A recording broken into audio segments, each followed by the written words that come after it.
Yes? Some of you are here for your assignment. Congratulations. That's excellent. The rest of you that came, people were wandering in, and then it was really funny as this lady came in right now. She's like, yeah, girl, I don't know, it's a poet, I'm not sure. And then she walked past the table, and like my book's on the table, and it's half of my face, and she's like, oh. I'm not gonna point her out, like I can see her. I'm not gonna do it, because then she'd be like, I didn't see it. It was awkward. Be like, so, you know, that was fun. So my name is Azure Antoinette. Wow, this light, this light is so intense. I wish you could know what it felt like to be here with me right now. You could say the exact same thing. I can't, it's just dots. Anyhow, so I'm an international public speaker. I started out doing poetry, and that was a project I just finished up at the Gap. And they wanted to really celebrate women in the United States and all over the world for International Women's Day, which was March 8th. So they called me in January, and they were like, you know, we have this thing, and this thing's coming up, and your name keeps coming up, and we'd love to tell you more about it. And I was really excited because I was telling my sister when we were growing up, I was really in love with those Gap commercials where they had like all those cool like different musicians, and they'd be like, fall into the Gap and all of this sort of thing. So it wasn't until they came in, they brought this media crews from New York to Los Angeles and came and filmed it at my house for a couple of days, and they came to my office, and you know, once I realized the magnitude of the project, it was kind of overwhelming. So they asked me a couple days later if I would partner up with them and do a t-shirt with them, if I would give them a quote celebrating International Women's Day and Women's Month, which is in March. And I said, sure, yeah, no, I'd love to. Like, who says, no, I'm good?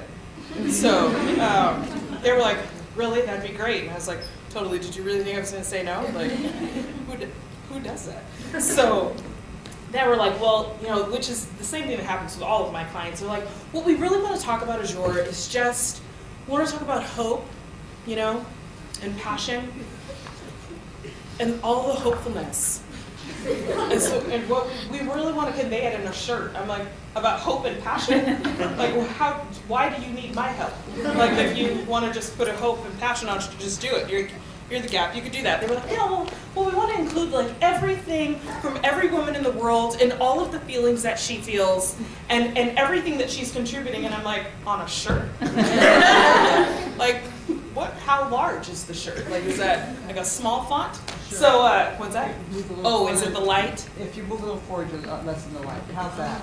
Okay. Yeah. It's really nice to hear you guys. This is much better. I'm going to go get the shirt. I'll be right back. So anyways, so the shirt went on sale on March 8th, International Women's Day.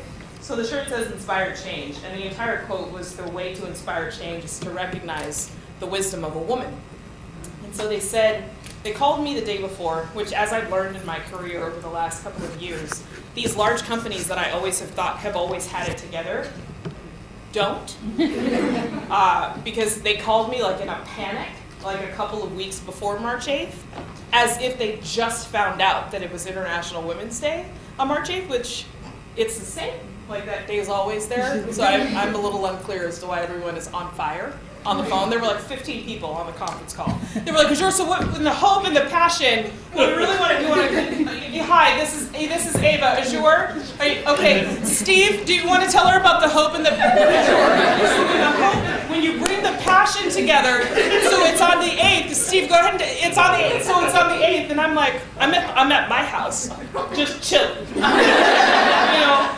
And it's 8 a.m. because like in Cali, like we don't really have anything to do at 8 a.m. But the people on the East Coast, y'all are ready to go. Like, you've been to hot yoga, you've taken 3 trains, you saw Stomp, you know, like that on the R, like you've been through it, you know. And in Cali, we're like, we're gonna have wheatgrass. I'm gonna walk the trail. Like, I just want to hike and like feel it, you know, like chakras. You know, you post like an Instagram photo of your juice. You know, like that's what we do in Los Angeles. But in New York, you guys have had like 7 coffees, easy. You know what I mean? Like falling, saw somebody else fall, probably stepped over somebody, like, all that. You see little kids just mobbing in like their puffy jackets, like just holding on to somebody even smaller than them, like let's go, let's go.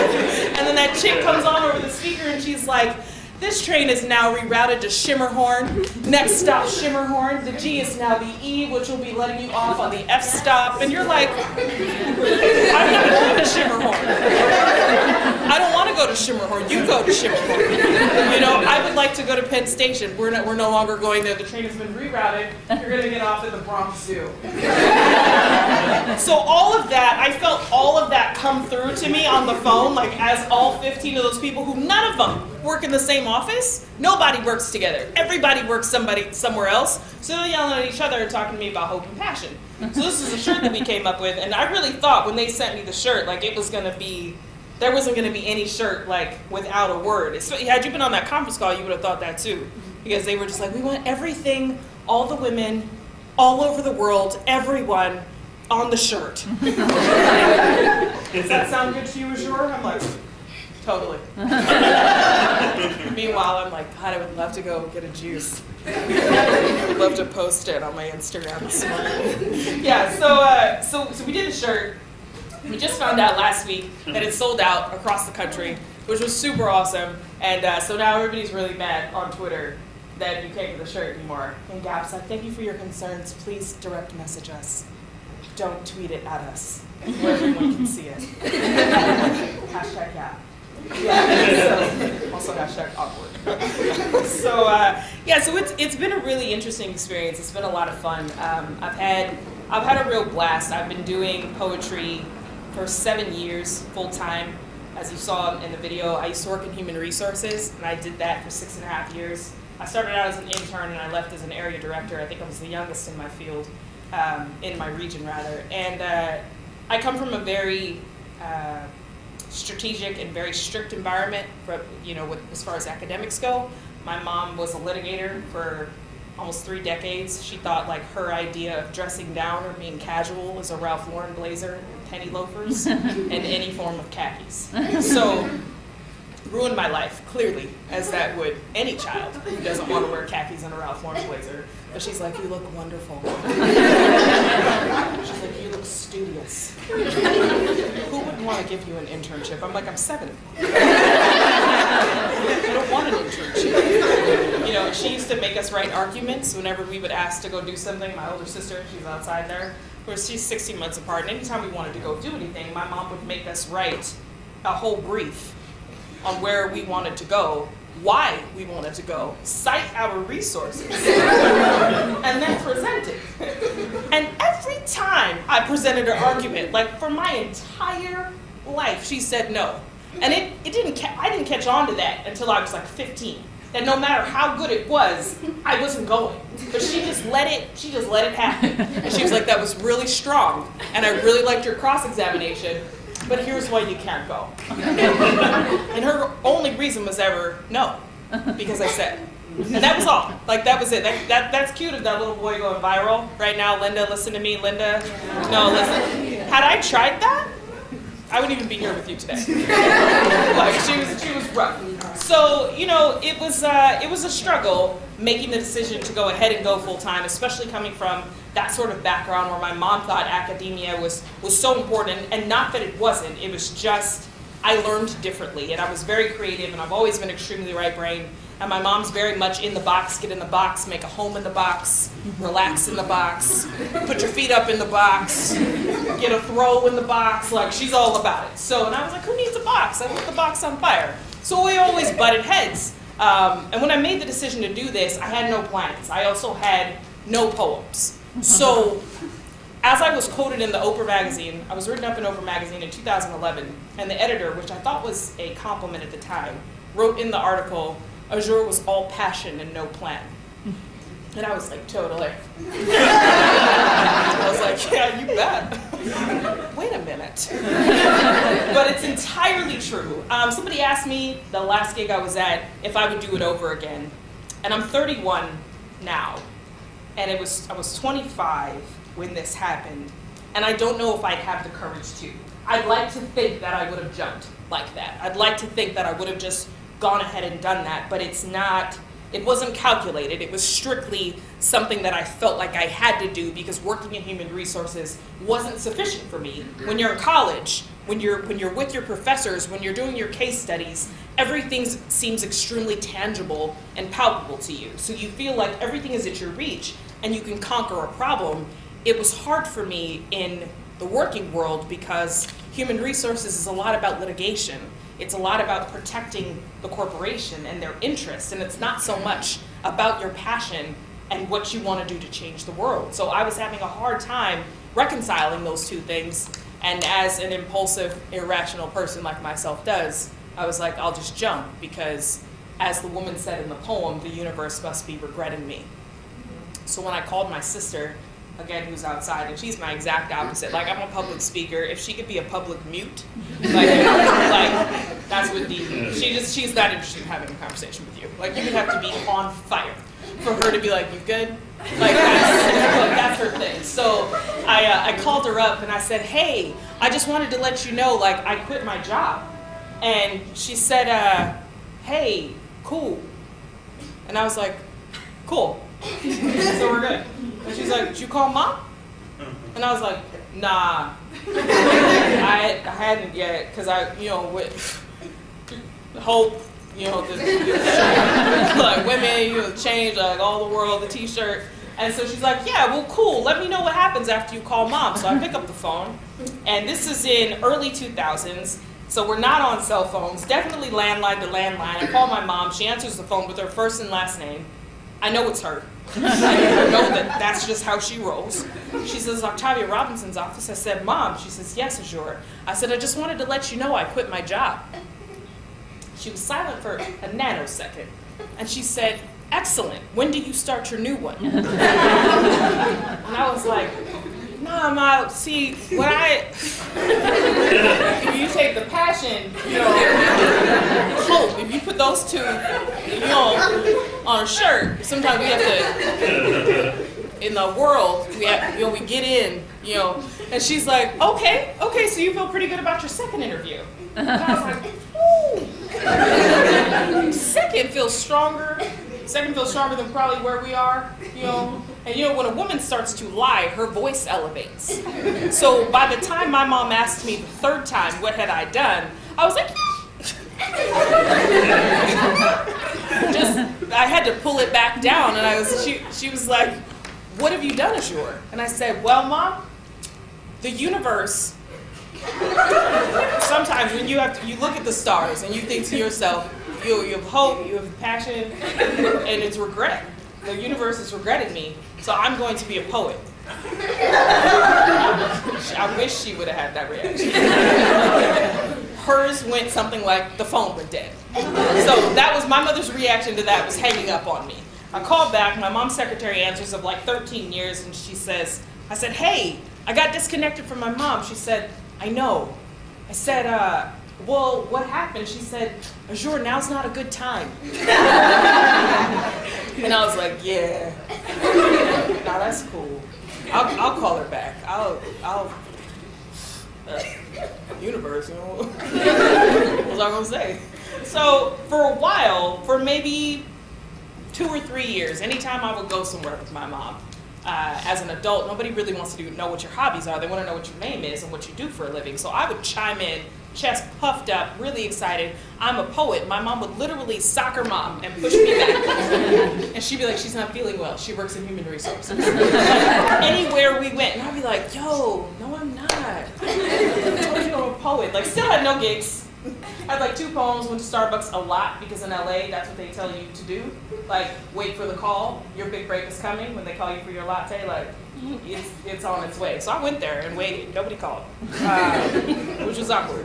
And I had Sally Mae. She's a good friend of mine, my student loan. She's sweet. She's so considerate. Always calling to check up on me and stuff. And we were good. When I had a job, we were close. Texting, like all of that. Like, she was like, hey, happy birthday. Just want to let you know your payment's due. And I'm like, yeah, Sally, I got you. Don't even worry about it. And then when I quit my job and stopped paying the loan, Sally got a little more aggressive. The calls started to come in more frequent. No more happy birthdays.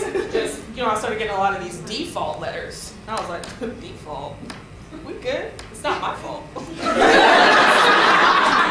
don't know whose fault it is, Sally. Better call somebody else. I don't have it. So then you know, because she doesn't do well. She's like my sister. They're very like finance focused. And, you know, it didn't go all that great. So then they start reaching out to all of your like personal references, you know, when they can't find you. And then the letters get a little different, change colors. You know, the letters get pink or yellow, is, you know, default. It apparently was my fault, hindsight.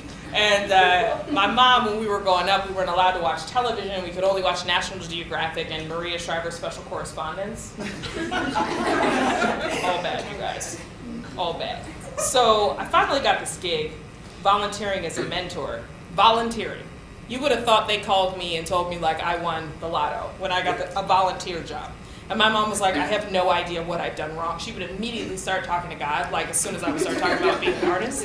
She was like, Lord, I gave her everything. I've struggled for them. I would completely leave the room. So I got a gig. I started working at this place. I was volunteering, and they brought me on kind of part-time on a stipend.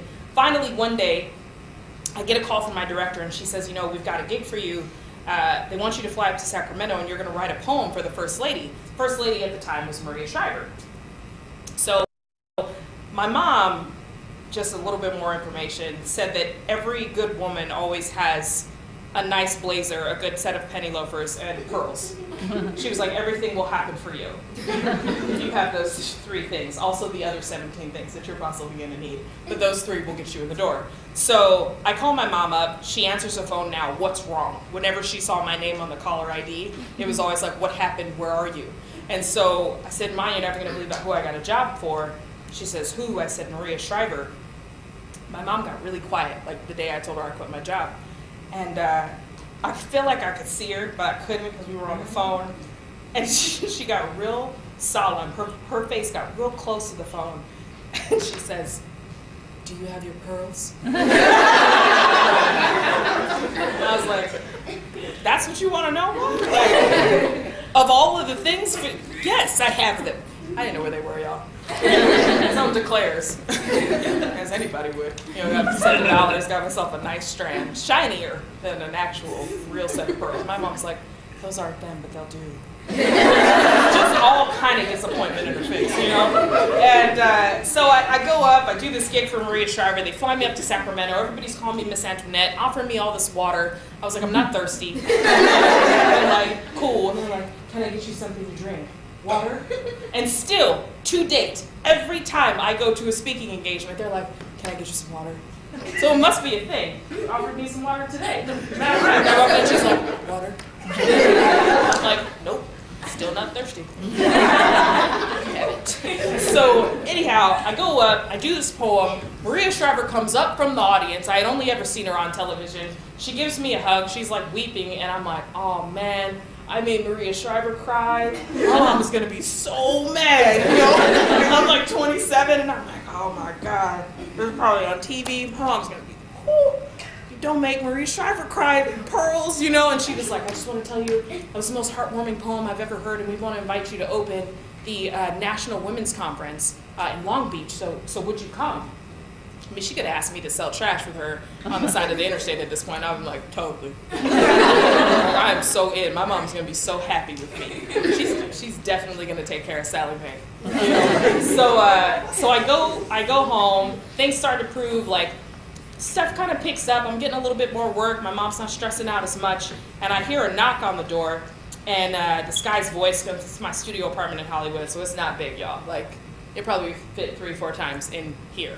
So he says, I'm looking for Azure Antoinette. And I said, all right. And he's like, do you know if she's here? And I'm like, are you Sally Mae? He was like, no. They brought me like a swag basket for this event that I'm going to. And they called me up and they're like, we're going to send a car for you. And I'm like, I can drive myself. You know, I had a couple dollars. It was good. I had like 4 or 5. Checking account was positive. I was pumped. You know, I was ready to go. I could 2 gallons on that. We're good. You'll turn on the air, you roll your windows down, you're straight. So, yeah, so they sent a car for me. I go to this gig. I mean, there's wall-to-wall press everywhere. The Dalai Lama's rocking around, and Jane Fonda, and all these people. Literally, I had no idea where I was. And they, these 2 women come up, and they have these totes on, like all these badges. And they're like, we're here to be your assistants for the next 2 days. And I'm like, you don't have $4, right? Like, just 4. Like, I don't have anything for you, so I don't know who told you I can't. You better go talk to the Dalai Lama, because I don't know who, I don't have it. So they were like, no, we're just here to help you. Can we get you anything to drink? Water? And I'm like, no, still not thirsty. And so I go, I'm rehearsing, I'm doing all the stuff, we're running around. I go to the day of the event. I've been there for a couple of days, and it's amazing. Michelle Obama was speaking that morning. That was awesome, and they were like, you know, we're going to put you on after the First Lady because she decided to come. I was like, well, of course the First Lady came because it's her conference. And they were like, no, Michelle Obama. And I'm like, totally, yeah, I'll go after her. I love Michelle. She's so sweet. She love her hair, arms. So I'm backstage, and you know, I get out of makeup or whatnot, and I'm sitting down, and they mic me up, and you know, they still offer me water and all that. I got used to it. Finally, I was kind of thirsty, so I was like, yes, thank you. And I feel this tap on my shoulder, and I turn around, and this woman says, I love your work. And I turn around, and it's Mary J. Blige. Right? And I was like, I love your work, Mary. What's a 411 with you? Hateration, okay. Yeah, so we're just sitting there talking, just hanging out on our Blackberries. The iPhone wasn't awesome yet. And I was thinking to myself, I wonder if she knows I have $40. Like, I wonder if she knows that that's all I have, like, actually in the world. But she's cool. She seemed really nice. So she's like, I'm really nervous. I'm like, yeah, you shouldn't be. Maybe because I have like all your CDs. Like, you don't have any of mine because I don't have CDs. But you could have them. You know, like it got real awkward. Like, I don't know where we were going with that. I was nervous, you know. She was like, I love your work. I was like, totally, you have a Grammy. Stressful. So I go on stage. There's, you know, 15,000 people in the audience, 1 million watching on simulcast. My mom is there. She invited half the church, like everyone I've ever known since like I was 1.5. And she's like, you don't remember her? And I was like, no, I don't. I'm sure she's lovely.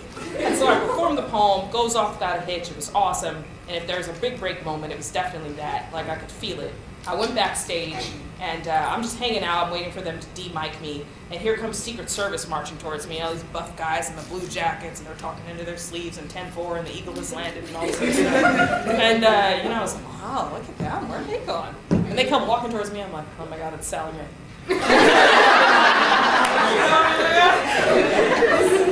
Out of the throng comes Oprah Winfrey, and I'm like, cool. So she's like walking up, and she has these like orange heels, and she's eating a bag of Fritos. I never pegged her for a Frito type, like a peanut chip type of person. Fritos seem so much lower. I only have $4, you know what I mean? Like, that's what I do.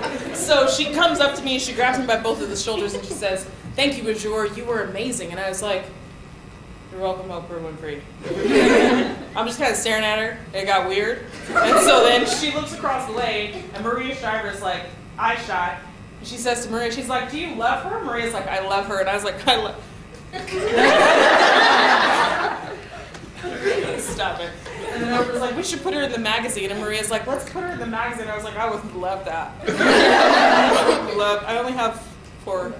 Okay, but I would love to do it. Like, I'm totally available. Even if I'm not, I am.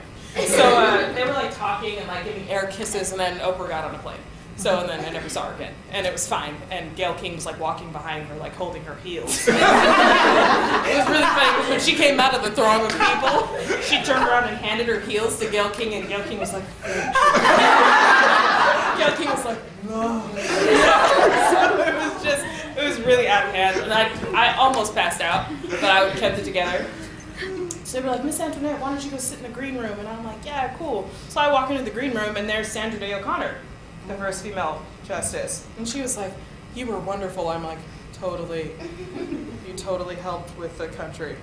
All of it. I know it was like, I wrote like 18 book reports on her when I was like 7. You know, and like all of a sudden now I have no facts. So yeah, it was a great day. Right after that, I got signed to a national lecture agency. I literally have been traveling ever since on an international tour. I am having a phenomenal time. I am thrilled to just be able to spend like my everyday talking to people like yourselves and going around and living my dream and living my passion. And we've found ways to network, and I've been able to partner with some amazing companies and do some like phenomenal things. And something like the Gap is something that I don't even know that I dreamt about because I didn't think that it was possible. But if I've learned anything from this entire journey, it was just that you have to identify what it is that you love. You have to identify what it is that you're passionate about, and you have to fiercely commit to doing that with everything that you have.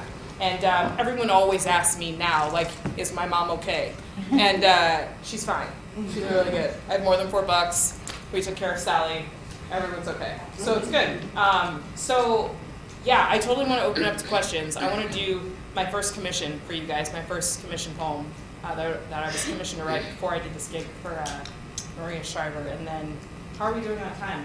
We're good. We're good? And then I would love it if you guys would chat it up with me, talk to me, tell me your feelings, thoughts, comments, concerns, maybe sing, interpretive dance. Yeah, does that sound good? Totally. You're ready. I love it. Yeah, she's like ready. She's like been waiting for this moment all her life. Are you still dancing? Did I miss it?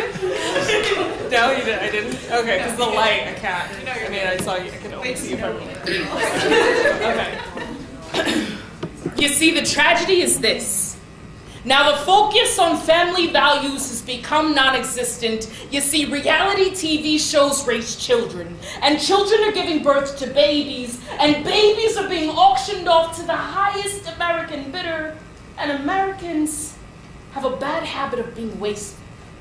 And the global waste is billowing out of smokestacks that have since outsourced all of the available work to India, where English is a third tongue, and third world in my mind have always been first. And first, I should have called you.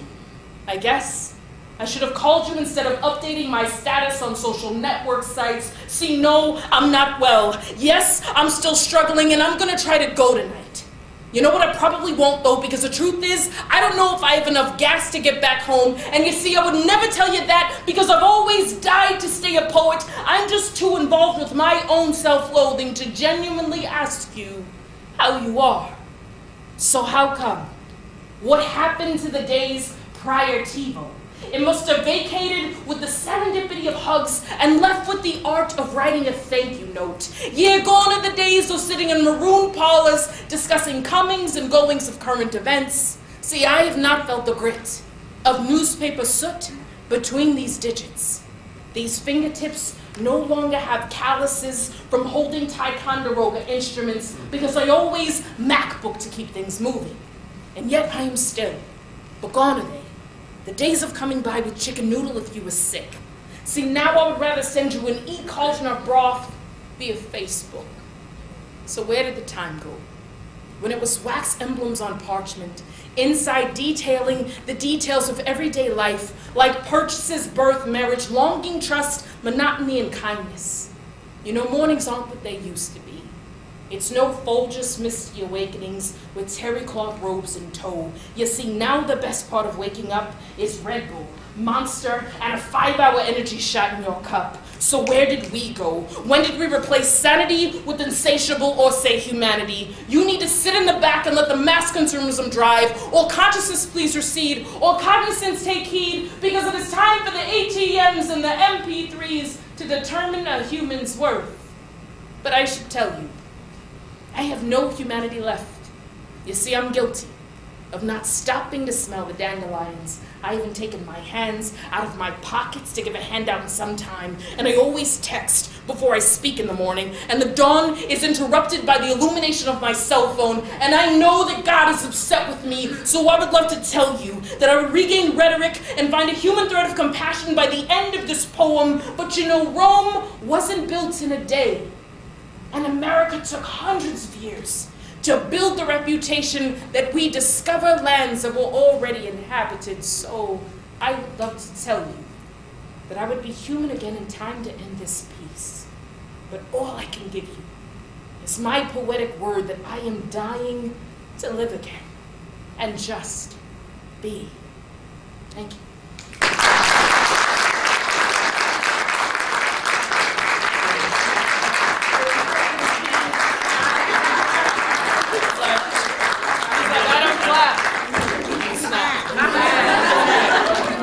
Yeah, they don't know. They don't know. They don't know. Right. Yeah. Questions? Wait. Let's do something else first. What did you think it was about?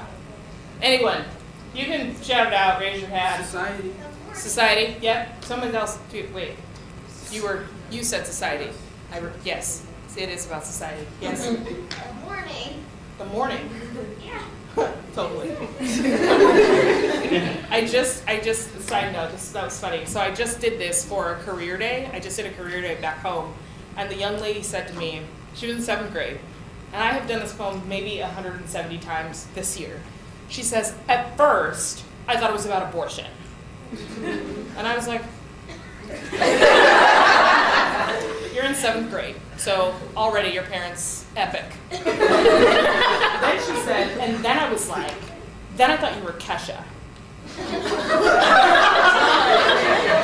And I was like, where are we going? And then she said, to follow that up, she's like, but then towards the end, I was like, you're Kesha's mom. She's like, and you're Kesha's mom writing a letter to her about like how we've all gone wrong. And I didn't even know, apparently my face was priceless. Because I was like, first of all, no, let's start backwards. 5, abortion. 4, I'm sorry. 3, who let you watch Kesha? 2, where did you get Kesha? And 1, what? Yeah, so it wasn't about any of that. Your answer was much better. I can get it, the morning. I mean, I get it. I see where you're coming from. Society's a little closer. It's also in the morning. Society has mornings, so I don't want you to think that you haven't won here. You win. Yes, ma'am. It was about TV, media, computers, Yeah. and social media, replacing people and dictating our lives. That's true. Close. Preventing us from Yep. being human to each other. Yep. Yeah. No, that's it. Let's give her a hand.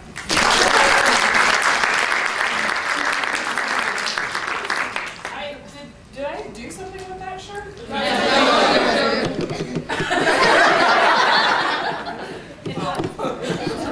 Ruben awkward in front of an entire room full of people? Wow. Yeah, did that be a snake? This is for you. This is for you. Thank you.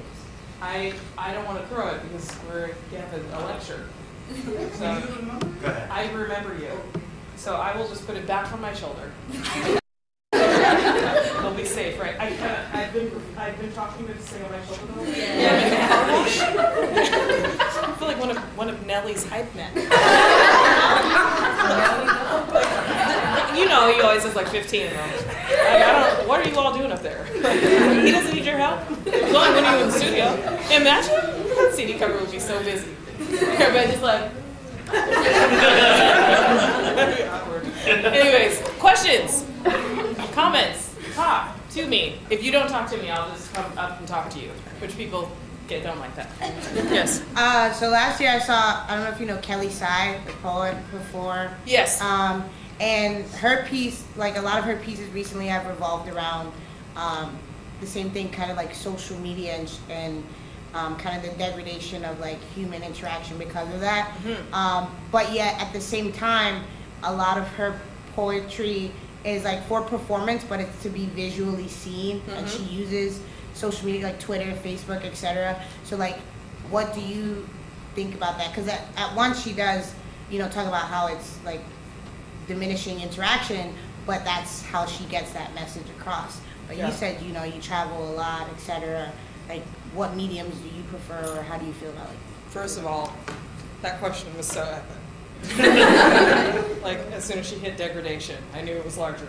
I was like, well, this one will be a 3-part. Hey.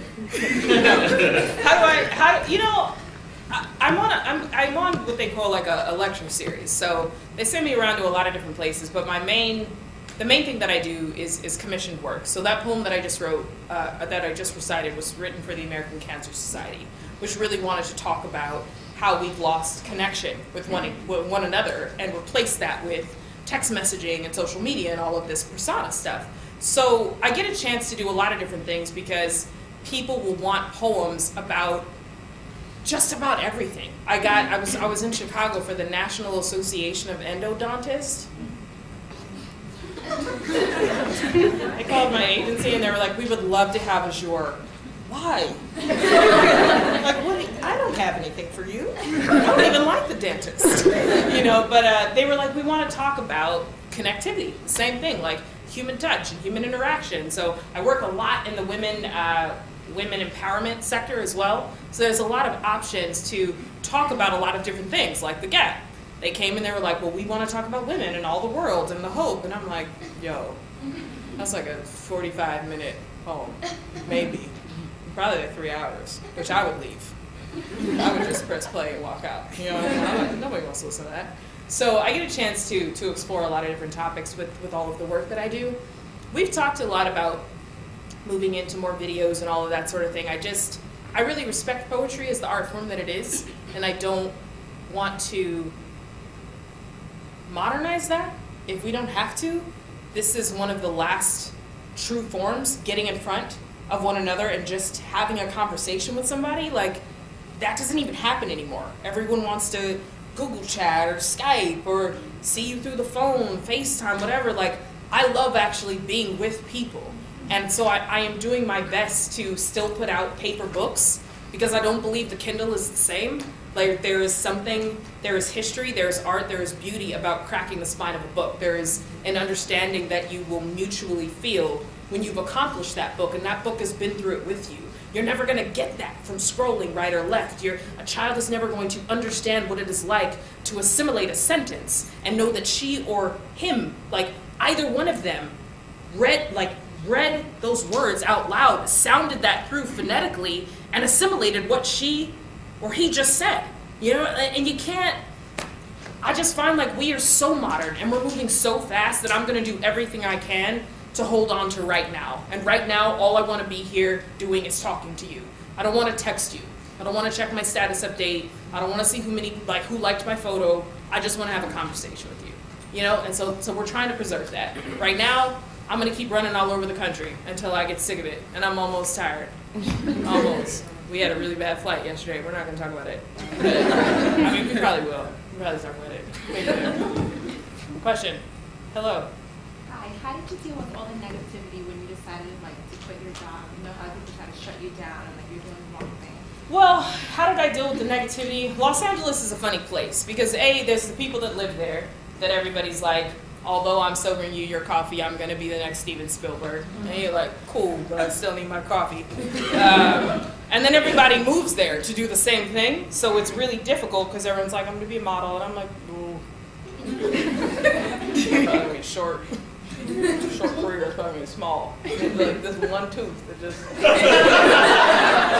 don't know for what, but I encourage you, girl, live your dreams. You know what I mean? So it was different, but it was something that I was so fiercely committed to doing. It was something that I've wanted to do since I was little. Anytime somebody would ask me what I wanted to do when I was younger, I would always say I wanted to be a singer. I grew up singing, and my mom instantly would respond with, "We are not entertainers." She spoke in the royal we, which drove me nuts because she'd be like, "It's time for bed," and I'm like, "Are we going to bed?"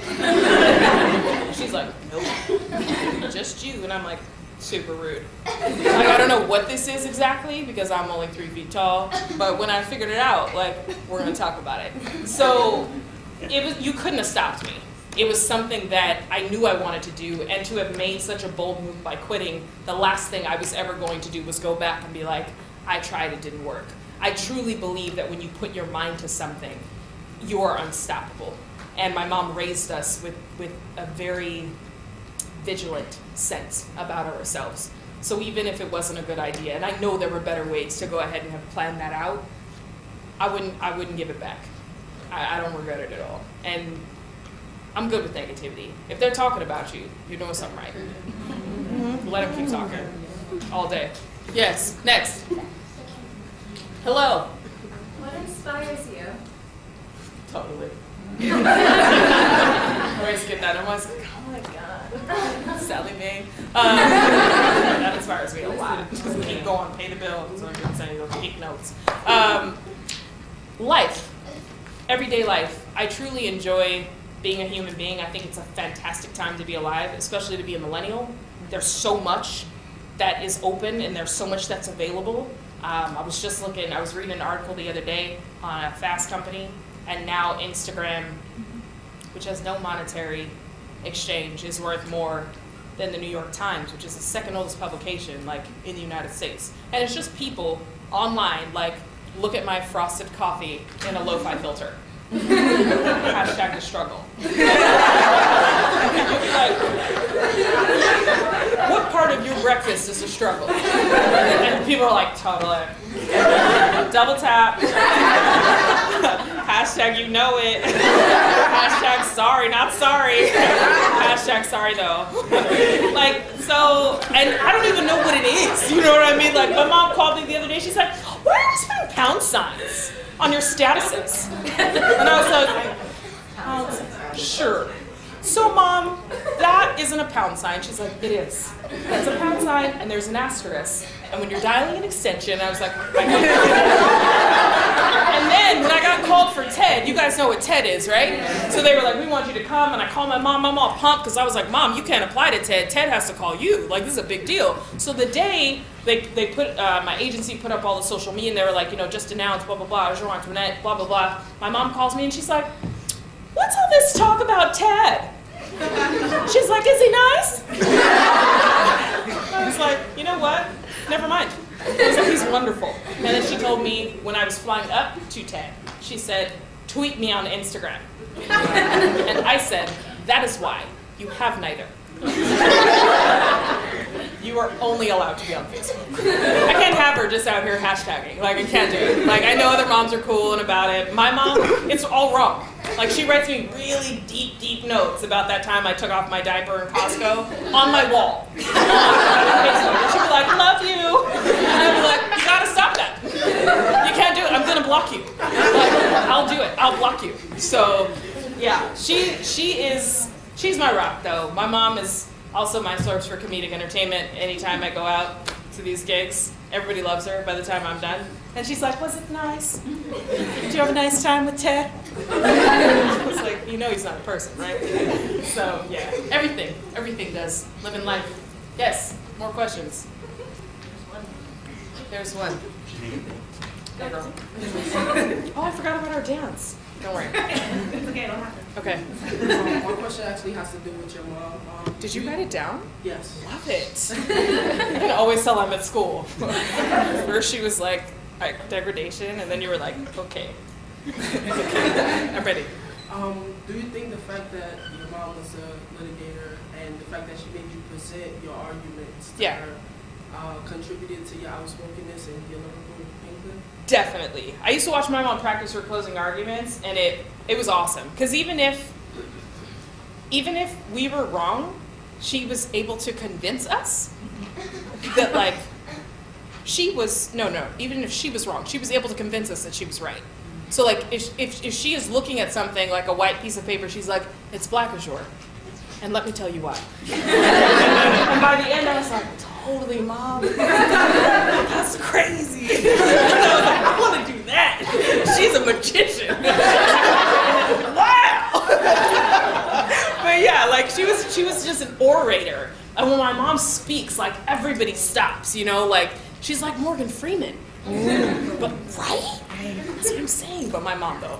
My mom's not Morgan Freeman. You know what? I don't know. Never mind. Let's look at that. But yes, definitely.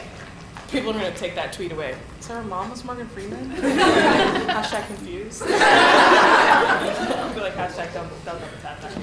All right, next. Hey, girl. Do you have a poem that's just like your baby? You know, is it the one that you recited, or? You know, humanity, I love it. It has taken me a lot of places, and it's something that's still so relevant. And so that poem I absolutely love. There's a couple new ones, but they're still new. So I haven't been all over the place with it yet. What's that? I said most babies aren't, but. Totally. Except for me with my mom. She's still like, did you bring a scarf? Yeah. You gotta be careful. I was like, you do know that, like, I'm okay. Like, I have a car and a home. She's like, yeah, well, Be careful and get a cold. Obamacare, thank goodness. So, yes, more questions. I saw another hand. Sir, yes. Can you touch on your writing process a little bit? Yes, my writing process. This is an interesting question. I very rarely sit down to write something, but I find that inspiration always strikes me at a very interesting time. I read a lot on my phone, I read a lot on my iPad, and I have gotten away from writing in a book. I got diagnosed with multiple sclerosis a couple of years ago, so it's hard for me to write as often as I would like. My hands cramp up. But having some sort of device with me where it's got like a notepad or something like that is helpful, because it could be in an airport. I write a lot in the airport because I travel so much. In the car, the audio notes, all of that stuff is great. But I just try to understand and absorb what I'm being asked to talk about or what I'm feeling. If I'm not through something, I usually won't touch on it. If I have found a way through and a way to process what I seem to be dealing with, then I'm able to articulate it and write that down. There's a lot of times where I have to wait until I truly understand the weight or the magnitude of something to really touch on it and express myself. Yes, or yes, ma'am. What was the hardest part of your journey so far, and how did you get through it? Hardest part of my journey so far, I would say the enormous amount of angst that we put on ourselves about how fast you're going through a process or what everyone else seems to think success is. Social media has contributed to this rampant feeling that everybody's life is so much better than yours because they filtered it and only put up the good photos. It doesn't talk to you about the stuff on the day where like you don't feel good about yourself. I mean, some of the most negative people have the most positive Instagrams. And I'm like, you hate everyone. But every post is in like a dewy forest telling me that I'm like enough, which is awkward because you're strange in person. So what I'm trying to do is just really be okay with my own timeline and understand that what is meant for me will be when it happens and not rush. And I know a lot of my friends are in entertainment and a lot of my friends, you know, have experienced their versions of celebrity, and it's hard not to measure up to that. It's hard not to think you're not doing enough, because had you talked to me 5 years ago, I wouldn't be talking to you about what I'm talking about today. 5 years ago, the struggle was, am I going to be able to pay my rent, or am I going to get another 3-day notice? 5 years ago, it was, I only had $6 and I had 3 auditions to get to and 2 open mics, which is probably like $12 of gas. That line in the poem, it's like, I'd love to tell you that like I'm going to go tonight, but I don't know how to tell you. I don't know if I have enough gas to get like there. Like it wasn't rags to riches. We grew up in a private school. My mom was super big on that, but when I, for lack of a better word, just denounced the principles that I grew up with and walked away from the education and the stability, that, you know, the money went with it. Your mother's approval, your parents' approval, it goes with it. And then you're struggling and you're fending for yourself. And many times I've gotten home from auditions and it's just tapped to the door and it's like, you have 3 days to pay this or you're out. And my mom's answer was, go back to work. We don't all get to do what we want to do, Azure. That's not life. That's why they call it work. And I truly believe, especially as a millennial today, you can do what you love and love what you do and make money at it. And I work tirelessly to make sure that I'm not out of business. And that is how I push through. I keep going. I just keep moving, because there's all these people in customer service and in these jobs that they don't feel passionate about, and you are getting the end of that. So if you don't believe in yourself, it's not my fault that somebody forgot to tell you you could change the world. Like, don't be rude. That's not my issue. Like, you can do it. You can absolutely do it. And if there's something that you feel good about, then it's on you to take responsibility for that passion and make it something. You know what I mean? Mm-hmm. If we got Justin Bieber, you know. Yes, ma'am. You mentioned that your mother limited your television a lot. Yes, limited seems liberal. You obviously have a passion and love for pop culture and awareness of it. Yes. And you've talked about sort of a love-hate relationship with social media. Yes. Do you think that's fair? How would you approach your kid, if you were to have kids, their intake of media or social media? Would you limit it? Would you not limit it? Yeah, my sister and I talk about this a lot. I'm getting near the point in my life where I'm ready to settle, you know, to be someone's parent, which is scary. Oh, what? She's gonna be talking about her feelings a lot.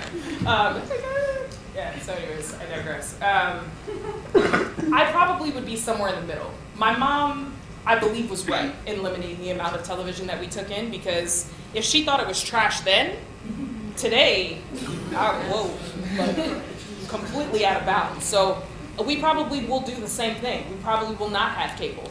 There probably will be like just basic channels. Like, I don't want to give them the tools to not succeed. And right now, the media is not helping them do that. And I think there are ways for children to apply their time. And I believe children should stay children.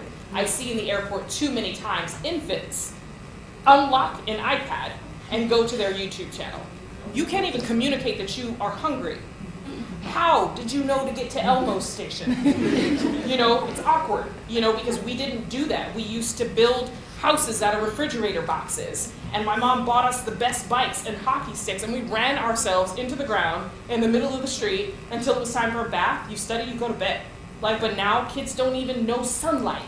They want to talk to you about gluten and what they saw on BuzzFeed.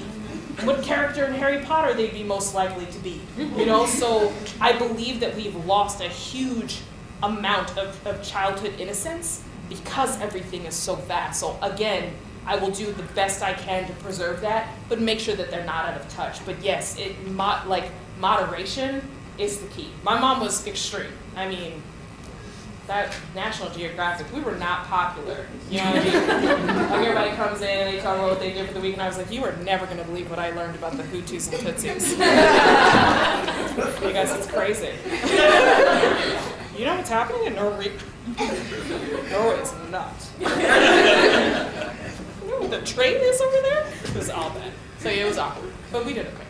I mean, we're okay. I mean, we're probably a little crazy. Yeah. Any other questions? Yes. Okay, this is one of those like two-part questions to get. Totally. All right. This was like, hey. So, you kind of, from what I'm hearing, like you started late with your poetry, or whatnot, and I have a lot of friends who do like spoken word and all that stuff, and like, I kind of try to dabble in it, so to speak. But like, I never feel like what I'm writing is enough. Like the piece, like I feel like the pieces are just like too short. And for me, I feel like it gets the point across. But I'm like, but do they get it? But like, so how do you know when you've reached that median of like you feel like you've done enough and you feel like your audience has also? I think the way that I flesh it out. I used to coach the team of Los Angeles on the HBO show Brave New Voices. So they used to compete, and you know, poets are storytellers.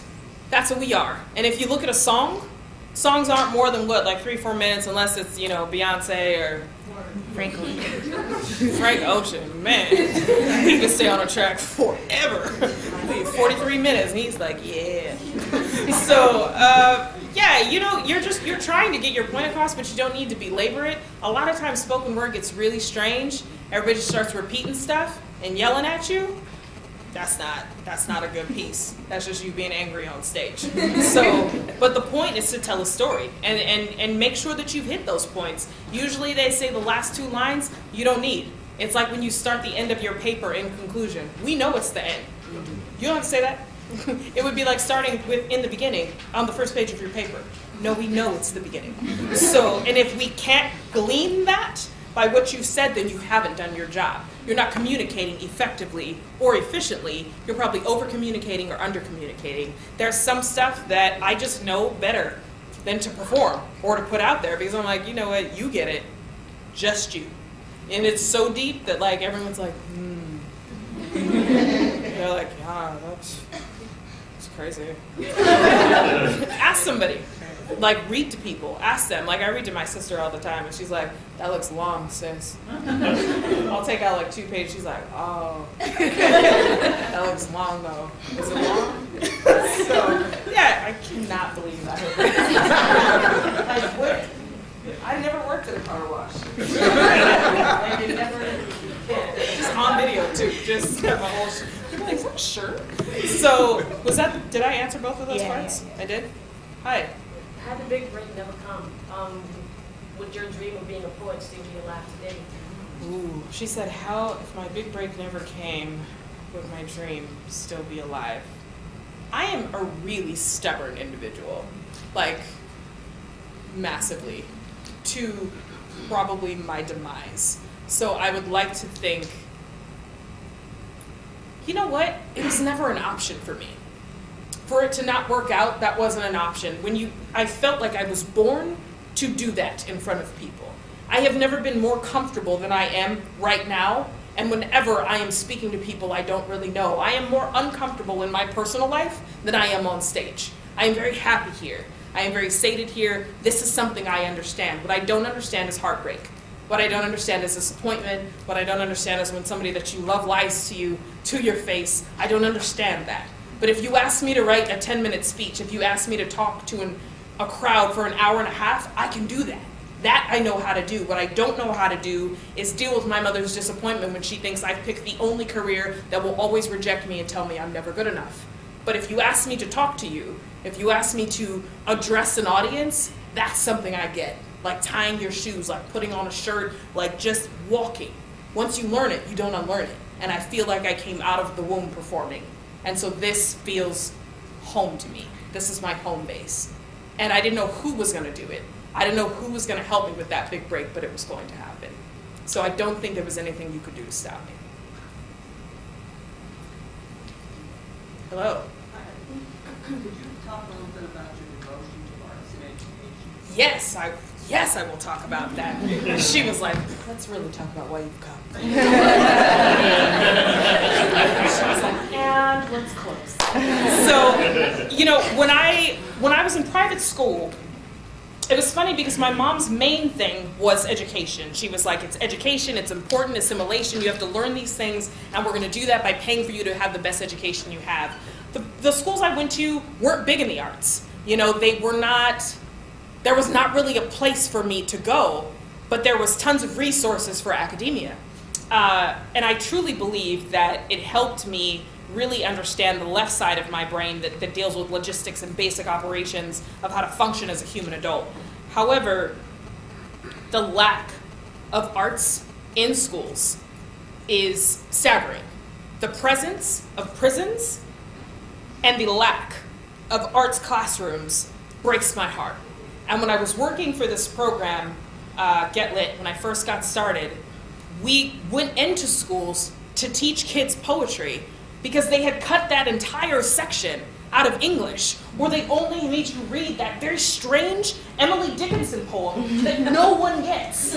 Or Walden, Leaves of Grass. Love him. A little unclear. Thoreau?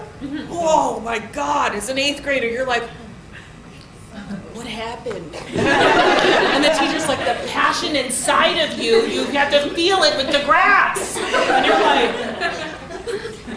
no, I didn't feel it. So they took this whole section of arts and they were like, we're going to give it to sports. And sports are just as important, but some people don't learn like that. Some people are all guttural and all feeling and committed to that, and there's not a place for them to go. So when you watch things like Waiting for Superman, when you look at these young men who have the ability to stencil, and then they're never given a place to express themselves, they become Shepard Fairey. Or they get locked up for tagging an underpass. They either become the one graffiti artist who broke through and now has his work in the Smithsonian and designed the whole Yes We Can campaign, or they get locked up in prison. And we're steady building those, and we're steady building football fields. And I made a commitment to myself as an artist, especially as an adult, to make sure that I'm always here to lend my time to arts and education programs, because it is not a necessary evil. It is something that we have to have. It is something that it has to be in the foreground, in the forefront. And if the schools aren't going to do it, then we have to have the programs that have the funding to take it to the kids. And if they're not coming to you, then you bring it to them. But there's got to be a place for young people to express themselves and really find out what they're passionate about. And maybe you don't do poetry. Maybe you're really good at pottery. Maybe you don't do pottery. Maybe you're a phenomenal painter. Spray paint. Graffiti is a thing that I am an enthusiast about because it is an uncontrolled mist of color. And in that mist of color, you find these people that can paint in the middle of the night, and in the morning is a huge mural. And I couldn't draw a stick figure with all of the lights on, let alone like just a spray can of aerosol and just, you know, my masterpiece. Now, when we woke up, now that's a felony. And what I would do that you should go to jail for. But when you see these people, I used to travel with these guys in Los Angeles in the LA River, where we don't actually have any water. I don't know if you guys have ever been there. There's no water in the LA riverbed. I don't want to talk about it. So they would strap belts together and hang down. And they would strap themselves in, just regular belts. Go to Target, we buy them. And they have a light on their head, and they just paint. We just paint throughout the middle of the night. And I shot that as a photographer for 2 or 3 years. Chicago, same thing. New York is the birthplace. It's gorgeous. I asked a young man why he did it once. I said, why do you do graffiti? He was in my poetry class. And he said, I write my name on train cars so they'll have a chance to get out. So people will know that I was there. That shouldn't be his reality. You should get to go. You should do it. Art museums are not just for the people that can afford to be there and look at the giant canvas called The Elephant and the Baby, and it's got a red streak across it. And everyone's like, oh yeah. Mm-hmm. No, it's so good. And I'm like, who? Who is good? It's like that kind of poetry where like the person will get up and they'll be like, cuckoo. That was a poem about my dead father. And you're like, yeah, I don't know. You okay? I don't have a father. It's weird, but like art is for everybody. And the thing that I always tell the young people that I mentor, it's like in entertainment, we are who people make the money to go to see on the weekend. That's what you get to do. You get to hone that craft and be someone's enjoyment. And it's the first time, every time. And that's a beautiful job. Like I always say, and I know that that's a big adage, if you love it, if you love what you do, you'll never work a day in your life. And I truly believe that. Whether you do taxes or science or paint or garden, whatever it is, like if you love it, that's not work. And I have a lot of long hours, but I dig it. If this is my Thursday with you right here, I'll take it. Anytime. I'm committed all day long. So committed. I love it. I got really hot right now. Arts and education like really excites me. Also the slide. Questions? Yes. Well, I'm in 6th grade, and the reason I asked this question is because we have the ELA next week. And I was wondering how you feel about like the ELA and the Common Core, especially how we're timed on like the multiple choice and the writing. She's a plant. I would also like to know. I think that standardized testing should be stopped. I think that people learn differently. I think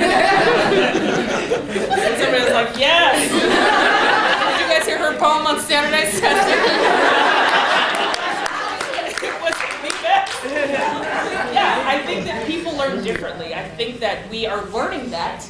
But when you look at something as simple as Facebook, and you look at the young man that created it and dropped out of one of the best colleges in the world, because he's like, I'm not being fed here, and he created the social media engine that everybody knows in every country, like, you have to evaluate the education system. We have to grow. You have these teachers and you have these professors that do things a little bit differently, and those are the ones that you remember. Mm-hmm. And it's not a standardized test that defines you. It's not a score that makes you who you are. And I think it's a little bit rough. But I know you're going to rock it, because that question was very well put together. Word. And then when you ace it, just be like, you know what? I don't take it anymore. Her mom's like, why would you tell me? She goes to school the next day. She's like, you know what? Last night, so hope, the universe, Mark Zuckerberg.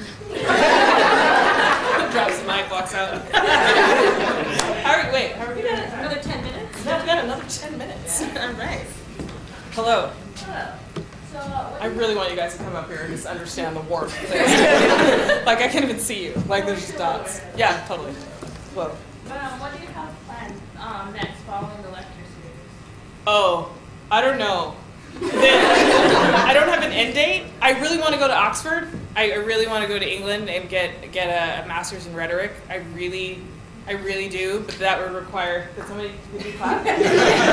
My mom was like, I am just, she's like, you have your pearls.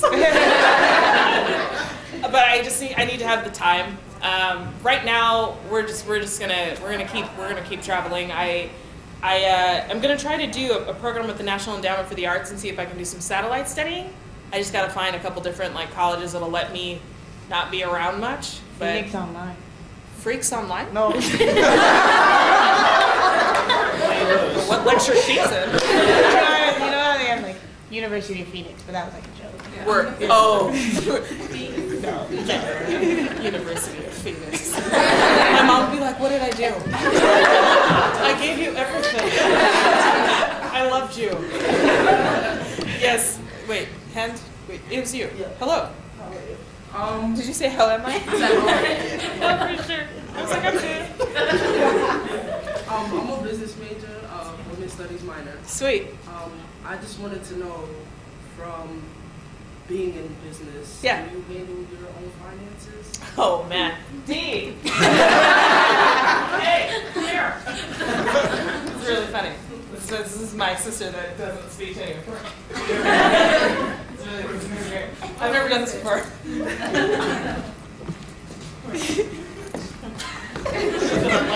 Yeah, I do. Yeah. Ask her a question. Ask her. You ask her. No, you stay here. Yeah. You ask her. I asked her, as a business major, a prior business major, does she handle her own finances? No, she does not. That's what I do. Yeah. I could. No, she wouldn't. That's all we need.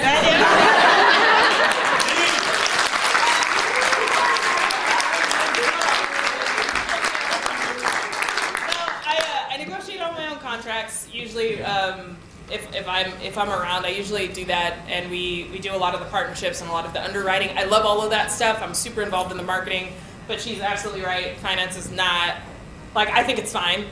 But let me just tell you, my sister is my CFO. I started a company called the Alchemic Collective, which is a creative incubator. We have 4 different brands inside of the company. I have a blast. Like, it's just all of my stuff that I want to do in one. So I brought my sister on as my CFO. So she travels with me from time to time. When she also has an event management company that she produces a lot of like national events. But when she's available, she comes with me. And so I was like, we're going to New Rochelle. She was like, cool. I'll deal with this. I'll deal with that. I got the flights. Blah blah blah. I was like, yeah. Here's the hotel information. I was like, we need a car. And I meant like someone to take us because I'm not going to drive. I get lost at home. So I would have never made it tonight to the lecture. I would be in Manhattan like, I don't. New Rochelle. Is she nice? Yeah, so she says to me, she's like, we're at the ticket counter, okay? First of all, we're flying on a stop flight, which I hate. Like, if you can fly direct, do it. Like, I don't like getting on and off the plane and all that craziness. You have to take off all your clothes all the time. It's hot, people smell, it's weird. You know? So we take a stop flight, which I was already mad about. And then she says to me at the ticket counter, she's like, oh, and we pick up the car rental when we get there. I'm like, car rental? Like, dog, why? And she's just like, yeah, we're gonna get it from Rent-A-Wreck. Rent-A-Wreck. And then my sister says to me, don't let the name of the company alarm you. How isn't that alarming? Rent-A-Wreck? So then she says, well, they don't actually have an office. We have to call a guy. We have to call a guy? Do you know how hard I work? I haven't had a vacation in 2.5 years. We have to call. Dee, don't do me. Don't do this. So then we get there and she's like, I have to page him. Then he's going to pick us up and take us to the location. Listen, this is not The Wire. I don't do well. You know what I mean? Like, I love my pearls. I like boat shoes. I love wine. I call a guy. So then the guy comes and picks us up in an unmarked van. I was like, this is taken. She's like, nah, he said he's out. We gotta go downstairs to the parking, then call him. Then he's gonna pick us up. Rolls up, and this van just kind of looks not quite right. And I was like, okay. And she's like, it'll be fine, sis. And I was like, okay, take you out. You're going first. And they're like, who is it? It's you. So we get in the van. The guy takes us to a lot. Literally, you guys, the whole thing is sketch. We drive up, there's like 6 of us in the car, some other people that I think might have been in a band, I'm not sure. They were talking about like a sleeping situation. I was like, you know what, none of this sounds cool. We get there, Rent-A-Wreck is a trailer. When you drive in, it's like 2 broken down trucks and then some cool cars in the back, and then the lady was like, no, it's fine. The cars are just a couple years old. And I was like, I'm so tired of her. You know what I mean? Like but she will save money. Like she saves me money all day long. Like we are not out of money. She makes sure that Sally Mae is paid. Sally's cool. She loves Dee. Sally and Dee go way back. She don't talk about Dee like she talks about me. So, you know, she's good at her job. We have our lanes. And because of that, it's helpful for me, and I trust her, and she's my family, and she's my older sister, and there's no one in the world. She's my best friend. She's my hero. She's over there rolling her eyes. She's like this. She's like, oh my God. She's like, you're always talking about your feelings. You always want to hug. And I'm like, just come here. And she's like, yeah. When I wrote my first book, you guys, she took me to dinner. I said, so here it is, Dee. Like, here's the advanced copy. She's reading it through dinner. And she looks up. And she's like, I was like, did you like it? She's like, yeah, man. You be writing. I was like, but did you like it? She's like, I told you you'd be writing. And my mother would just have a conniption if she saw us on the road. That's why she's not here, because my mom would just have a fit. And Rent-A-Wreck would never happen without Tommy. Like, she'd be like, I'm not coming. Shipping up her little blazer, her penny loafers are all shiny. Yeah, so we're you know, we have a good team. But I enjoy marketing. I love negotiations. I love sales.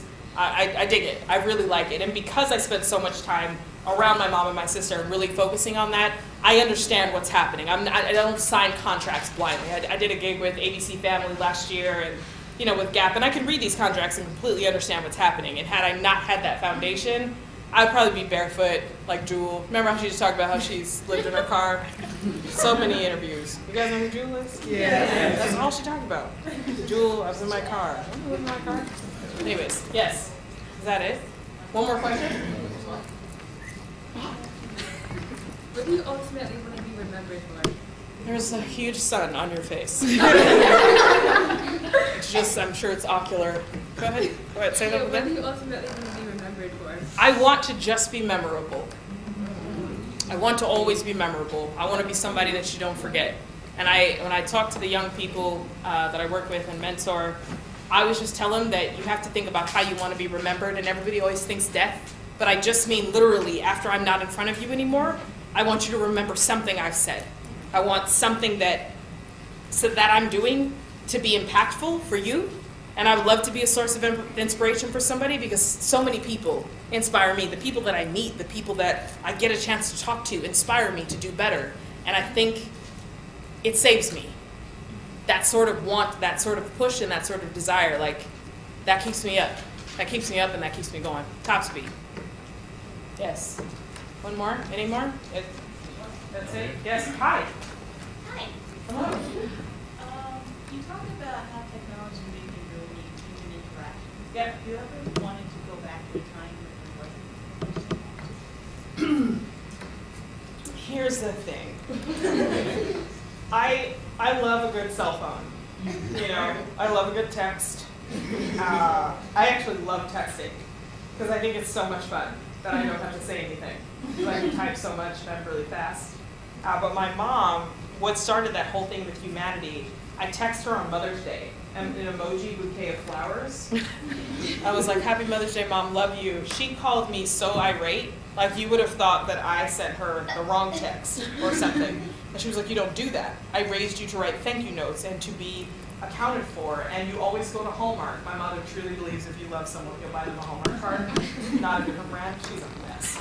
So, but she was like, you don't do that. I didn't raise you like that. And so it was, I love technology. I'm just trying to gain my balance. That humanity was my actual struggle with this. I always look at my phone first. I always grab my iPad or my laptop and I watch the mail come in and I'm like, oh, let's do all of this, but I'm trying to focus and not take it to dinner. I'm trying to not have my phone on the table. I'm trying to say something before I start texting because this is what we have. when all of this stuff goes down, and it will, something will crash. Like, we have to be able to know how to have a conversation with one another, and I'm worried that I'm forgetting how to do that. So it's something that I'm dealing with, definitely. Did you say you were too? Yeah, I wouldn't even knock on the door and text somebody to come in. Totally. It's all that. You're looking outside. They're like, I'm right next to you.